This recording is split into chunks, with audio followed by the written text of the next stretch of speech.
Good evening everyone. देखो मैं तो वही रोज बातें जो बोलता हूँ वही वापस बोलने वाला हूँ और मेरी बातों को पॉजिटिव वे में लेना है ना। डिस्क्लेमर देना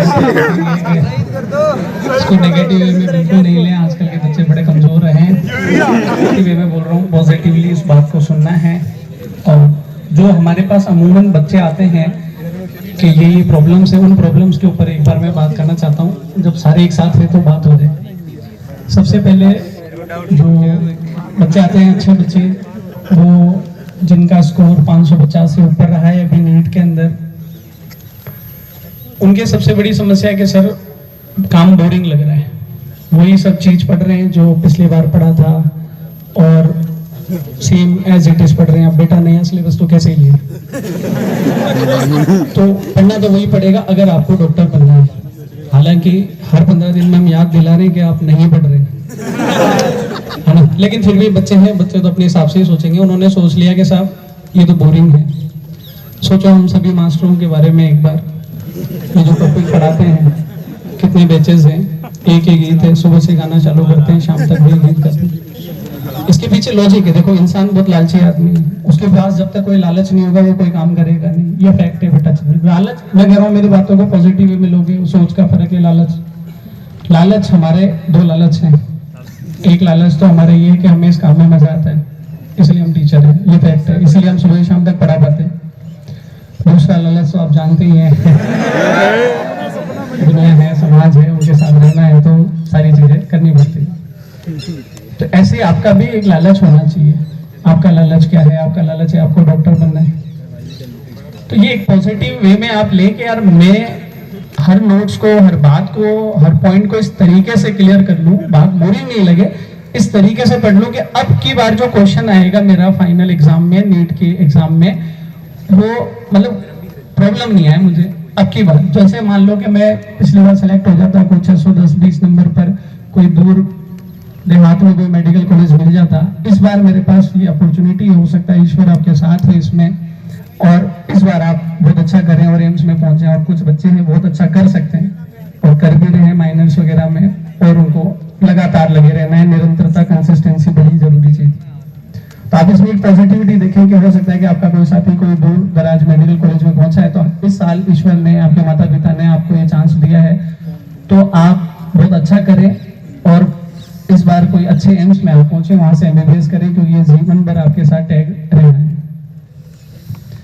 तो बोरिंग काम लगना नहीं चाहिए। लगना क्यों नहीं चाहिए? उसमें आप एक पॉजिटिविटी ऐड कर दें। पॉजिटिविटी है कि भाई मैं इस बार इसको अगर अच्छे से पढ़ूंगा तो मैं एम्स तक पहुंच सकता हूँ। सोचोगे तो पहुंच पाओगे। तो एक बात का तो ये जो कॉमन सवाल आता है कि बोर हो रहे हैं। बोर तो होना नहीं है। देखो हम भी आपके साथ वही पढ़ा रहे, पिछले साल वही टॉपिक पढ़ाए थे, इस साल भी वही पढ़ा रहे हैं, ठीक है, और लगातार यही पढ़ाने हैं आपको। तो बस अभी 10 महीने पढ़ना है, 10 महीने बाद पढ़ के निकल जाओ, कौन ही बुला रहा है आपको, है ना। तो बोर बिल्कुल नहीं होना है आपको, और अच्छे तरीके से उसको इस तरीके से पढ़ना है कि अब की बार कोई बात रह नहीं जाए और किसी प्रकार का बहाना नहीं चलेगा, है ना। तो एक तो बात होगी बोरिंग को लेकर। दूसरी बात जो है मैं आपसे बोलना चाहता हूँ कि संगति, बेटा संगति, हम किसके साथ रह रहे हैं ना, इसका बहुत फर्क पड़ता है हमारे सराउंडिंग का। हम ऐसे बोलते हैं, देखो मैंने जैसे बोला और सबसे आप बोलते हुए सुनते होंगे कि यार एम्स में जाना है। एम्स में कोई अलग थोड़ी पढ़ाते हैं, वही मेडिकल कॉलेज है, वही सिलेबस है, अक्रॉस द नेशन सारी चीजें सेम है। फिर एम्स का गीत क्यों गाते हैं? सराउंडिंग, हम वहाँ पढ़ेंगे, हम हमारे सीनियर्स को देखेंगे, वहाँ के डॉक्टर्स को देखेंगे, हमारे लेक्चरर्स को देखेंगे। तो कोई यूएस पढ़ने जा रहा है, कोई क्या कर रहा है, किसी का पेपर पब्लिश हो रहा है, क्या हो रहा है, तो हम देखेंगे, सीखेंगे। तो फिर हम यूएस नहीं जाए, इंडिया में बहुत अच्छा कर लेंगे। जब तक इंसान देखता नहीं है तब तक सोचता नहीं है, और सोचेगा नहीं तो करेगा कैसे। तो इसलिए एम्स का गीत गाते हैं। कॉलेज सब जगह सेम है, एमबीबीएस, कई तो कंपाउंडर है, एमबीबीएस भी नहीं है, वो एमबीबीएस अच्छा कर रहे हैं, है ना। डिग्री की बात नहीं है, बात ये है कि भाई आप एक अच्छे कॉलेज में जाएंगे तो एक अच्छी सराउंडिंग मिलेगी, अच्छी सराउंडिंग मिलेगी तो आप लोग बहुत अच्छा कर पाएंगे। जो आपका पोटेंशियल है ना, इंसान जब देखता है ना तब वो अपने पोटेंशियल, वो किसी को देख रहा है कि यार इसके इतने नंबर आ रहे हैं, तो फिर वो कोशिश करता है कि मैं इससे ज्यादा नंबर लाने की कोशिश करूँ। होड़ है, देखो ये तो होती है ह्यूमन नेचर में, और होनी भी चाहिए। पॉजिटिव चीजों के लिए होड़ करनी भी चाहिए इंसान को। तो इसलिए हम अच्छे मेडिकल कॉलेज के बारे में बोलते हैं, यार अच्छा मेडिकल कॉलेज, अच्छे सराउंडिंग। तो उसके लिए पहले आपकी यहाँ की सराउंडिंग अच्छी होनी चाहिए। आप यहाँ जिसके साथ रह रहे हैं वो आदमी पॉजिटिव होना चाहिए, पढ़ाई में आपकी हेल्प करे, आप भी पढ़े वो भी पढ़े, कोई प्रॉब्लम है तो आपस में डिस्कस करें।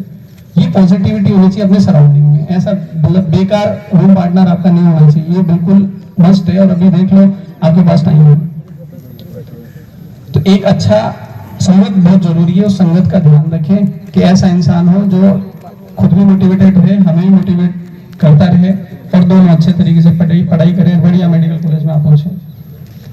तो संगति का ही ध्यान रखना है।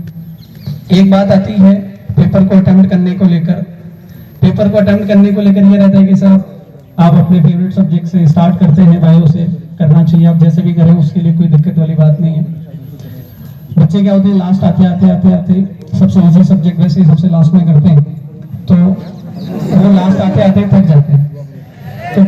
तो लास्ट आते अपन थक जाते हैं। अब 15 दिन में आप एक बार 3 घंटे बैठ रहे, सोचो 1 महीने में सिर्फ 2 बार आप 3 घंटे बैठ रहे, तो अपन कैसे हैबिचुअल होंगे।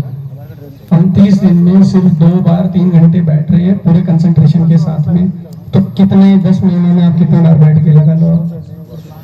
आपको दिन में एक बार डेली 3 घंटे सिटिंग देनी चाहिए। आपका जो भी शेड्यूल है, आपकी सुबह की क्लासेस हैं तो आप शाम के समय एक टाइम डिसाइड करें, वो आपकी चॉइस का हो।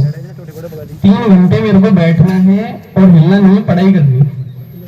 डेली आप एक सिटिंग तो ऐसी रखें जिसमें आप 3 घंटे बैठ के पढ़ें। अपन डेली बेसिस पर, एक दिन में तो नहीं आएगी 3 घंटे की सिटिंग, छोटे छोटे स्टेप्स में बांट दिया करो किसी भी काम को। आप एक दिन 1 घंटा बैठें और बैठ के ईमानदारी से पढ़े, 1.5 घंटा करें, 2 घंटे, 2.5 घंटे, 3 घंटे। आप डेली एक बार तो कम से कम 3 घंटे की सिटिंग लें। आप उसमें फिजिक्स पढ़े, केमिस्ट्री पढ़े, तीनों सब्जेक्ट पढ़े, जो आपको अच्छा लगता है, जैसा लगता है वैसा करें। बट डेली आपको एक सिटिंग तो ऐसी रखनी चाहिए जिसमें आप 3 घंटे एक साथ दें। कोशिश तो करें सही कम से कम। तो आपको 3 घंटे आपका ब्रेन सीखेगा तो सही काम करना। अपन 15 मिनट, 20 मिनट, 50 मिनट पढ़ते हैं, उसके बाद इधर देख रहे हैं, उधर कर रहे हैं, ये काम कर रहे हैं, तो कहां से कंसंट्रेशन डेवलप होगी अपने अंदर, और फिर कहां से वो एक्यूरेसी आएगी। आपके लिए तो 180 क्वेश्चन जो है ना बेटा, 180 पेशेंट के बराबर है। आप मान लो सुबह से पेशेंट देख रहे हो, अब सुबह तो खांसी जुकाम वाले आ रहे थे और लास्ट पेशेंट आया साहब 180 नंबर का, वो सीरियस कोई इलनेस लेकर आ गया, तो 180 नंबर वाले को मना कर दोगे क्या? आपकी एफिशिएंसी कम हो जाएगी। आपको तो उस 180 नंबर वाले क्वेश्चन को भी वैसे ही देखना है जैसे आपने पहले पेशेंट को देखा था। आपके लिए तो सारे क्वेश्चन 1 से लेकर 180 एक जैसे क्वेश्चन होने चाहिए। ये आपकी अप्रोच होनी चाहिए। सारे क्वेश्चन मेरे लिए तो एक जैसे, घबराना नहीं। एक भी क्वेश्चन से बच्चे से 2 क्वेश्चन नहीं है लगाता, उसमें मेरे को घबरा जाता है, अरे 2 हो गए बेटा, अभी तो 178 बाकी है, आगे बढ़ जा। तो एक सिटिंग आपको मतलब 3 घंटे की रखनी चाहिए। 3 घंटे नहीं हो तो कोशिश तो एटलीस्ट करनी ही चाहिए। तो एक बात तो ये कि बोर नहीं होना है, इस तरीके से पढ़ना है कि भाई इस बार अपन पक्का ही अच्छे से अच्छे मेडिकल कॉलेज में अपन पहुंचेंगे। और उसके बाद संगत जो है उसका थोड़ा सा ध्यान रखें, अच्छे बच्चों में रहें। मैंने कई बच्चे ऐसे देखे बेटा जो बहुत अच्छा कर सकते थे, लेकिन केवल अपने सराउंडिंग की वजह से वो यहाँ पर, केवल अपनी सराउंडिंग की वजह से। तो अच्छे बच्चों में रहें, ठीक है, अच्छे लोगों में रहोगे, अच्छे बनोगे, सब काम अच्छे होंगे।